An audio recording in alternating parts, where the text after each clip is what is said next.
Hey everybody, welcome to Average Guy Opinions. I'm your average guy, John Corelli. I hope you enjoyed my last video, the Christmas review about merry in-laws. I, I'm looking forward to doing the next one, which I believe will be Christmas in Mississippi. It might not, but it probably will be because I'm already intrigued by the title. I mentioned that in that last video that they're going to be Hallmark movies most likely, but there will also be Lifetime movies in there, which is, if you go to YouTube and just look up Lifetime movie reviews, you can have a lot of fun. There are a lot of YouTubers that have made fun of those movies, and rightly so. And I'm just joining their ranks, doing it at a much lower level, and so I'm just doing that. But this episode is a throw-in episode. Like I said, I'll do one movie review, one regular Average Guy Opinions episode, just to get through the month and get up to 365 by December 31st. Having said that, I mentioned in the Christmas video the $38,000 question. Now, this is a weird, obscure thing, and frankly, probably something only guys do, but we're in a new world now. It's the 21st century. I could see women doing this as well, but I want to explain what the $38,000 question was for me and my friends 30 years ago. I'm imagining you can guess because men are pretty much awful, terrible human beings, at least compared to our female counterparts. And I'm not saying females are perfect, but men were gross. And we're particularly gross in our 20s, I think, and in our late teens. We're just horrible, horny, disgusting people. And so knowing that, me and my friends, this is like back about 30 years ago, right? I'm going to say circa 1990. My friends that I've made at the movie theater, some of them are lifelong friends. One I just lost in June. You guys know all about that if you've watched my videos. And we came up with something called the $38,000 question. And would you have sex with this person for $38,000?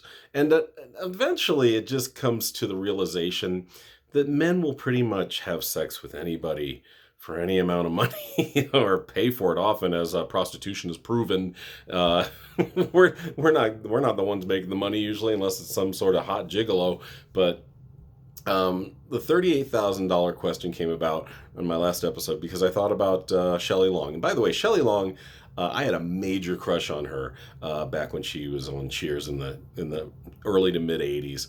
Man, did I dig her! I just thought she was so hot, and I'm sure a lot of men did back then. I was a young man; I was like in my late teens when I was watching that show, and I just had a lot of impure thoughts about Shelley Long. And now that she's in her 70s, that's when I posed the $38,000 question. Now that I don't know if she's a grandmother or not, but she's definitely grandmother age. And so, would a 20-year-old me have sex with Shelley Long?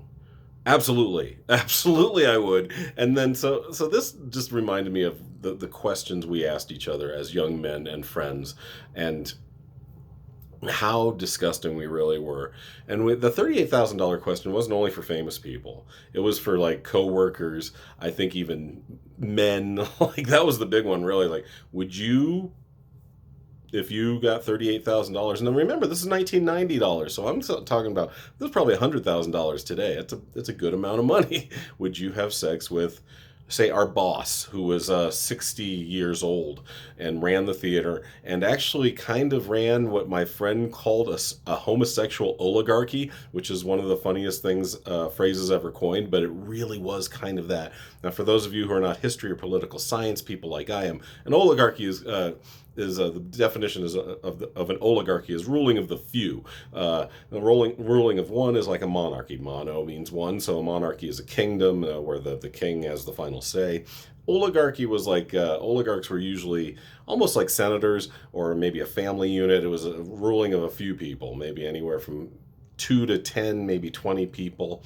And I can't think of any famous oligarchies right now, but that's what we called our theater because our two top managers were gay men, which was fine, but they really would. And I'm never going to cry. Like all the time I say how lucky I am to be a white man living in the United States of America. I'm never going to cry about discrimination, but it really did happen there. They would promote men, young, cute men that they either knew or thought were gay. and move them up the ranks, or do it for reasons that maybe were not so savory. Like there were theories that these guys were getting moved up, so eventually sexual favors would be had to move up even further. Whether that actually happened, I don't know. A lot of this is probably rumor, but a lot of it was based in evidence by just what we saw as straight males working at the Tivoli, and it really did happen. Like I said, our general manager was gay, and his right hand man, excuse the pun, was also gay, and they weren't really out of the closet gays, but we knew they were. They kind of made hints that they were, but it was like I said, it was 1990. Not a lot of people weren't out of the closet yet, and so it was just a weird thing. Now I know that once again I have tangentialized the $38,000 question, but that's what it would come down to. Like, would you have sex with the manager of the theater, for 38,000? And maybe because we were poor 20-year-olds, and we're like, that would pay the rent for a really long time. In 1990, I was paying $225 rent. That would have paid my 38,000 would have paid my entire college and probably a good down payment for a house back then. Yeah, I would have had sex with one of those guys. Back to my original premise for the $38,000 question. Shelley Long, hell yeah. And then I started thinking about older women, and this was also involved in the $38,000 question back then. If you're grossed out and have turned off the video, I completely understand, because this is not my proudest moment, but it's also just a theoretical, stupid, let's have a few beers and talk about stupid things type of question. And now I think about famous women who are turning 80, 90, 100. Would I take $38,000 to have sex with Betty White next month when she turns 100 years old? I would be gentle, I promise you. I would be very, very gentle with 100-year-old women. Rita Moreno just turned 90. She looks amazing for 90. If she would give me $38,000 in a moment of desperation, I'd go, yes, Rita, I'm your man. Once again, I would be very gentle because you are a thin 90-year-old woman. You're in great shape because of all the dancing over the past 70 years, but yes, I will still be a gentle lover to you. Something's wrong with me, but something's also wrong with my friends. I'm going to blame them.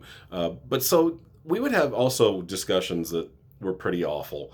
This one really bothered me too. This was probably once again some tangentializing off the beaten path of the $38,000 question. One time, there were about 5 or 6 of us, and we had a discussion about, and we were all in our 20s at this point. So you got to take it in that context. We were in our 20s, and I get a lot of shit sometimes for being an atheist and being in a nudist household. And when I say nudist, we were casual nudists. Go to Mountain Air Ranch here in Colorado, Coot Lake, which doesn't even exist anymore. That type of nudist. We weren't walk around the house naked all the time nudists. That's not what our family did.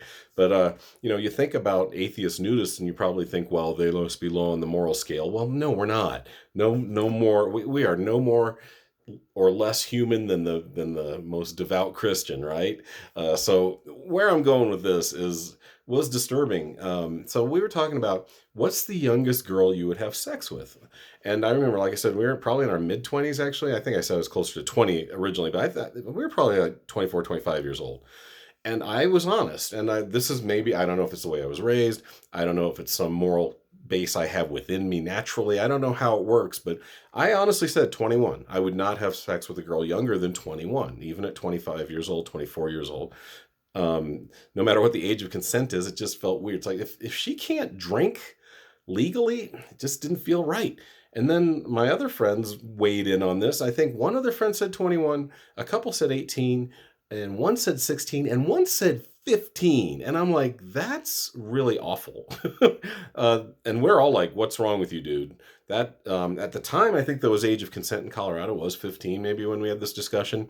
I know that the age of consent throughout the country, the lowest age of consent is 16, which is good. And that should, frankly, maybe be higher. I don't know, but can a 17-year-old be with a girl who's about to turn 16, and it's a mess.